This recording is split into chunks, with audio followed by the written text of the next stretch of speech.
ทั้งกองบรรเลงเพิ่นอาจจะบรรเลงให้ฟังจักเพลงหนึ่งความจริงเพิ่นกับบรรเลงมาแล้วแต่เศร้าคุณดอกแต่ว่าไม่ได้เป็นการโซสีไม้ลายมือของผู้เฒ่าผู้แก่ซึ่งเป็นฮิตของประเพณีของเราเขาแต่เขาสมัยดึกดำบรรพ์มาจนฮอดปัจจุบันนี้เนาะถือว่าสวยงามสวยงาม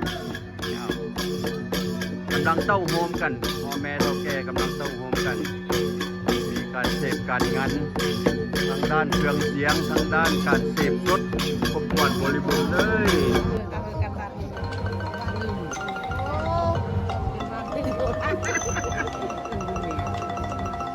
เลยคือว่าน้อยยิงเสียงจังหวะเลยแจกไม่แจกท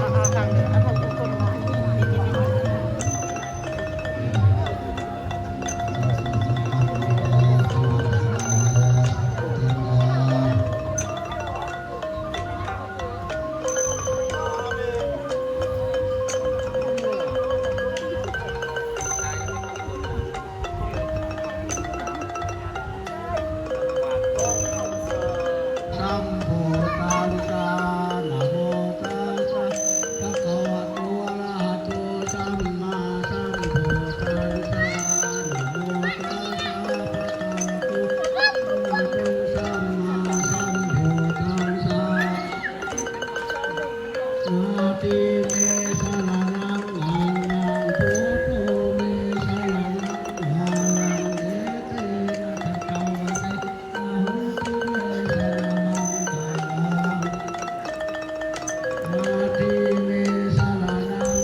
Çocuk dalgalı kayıp.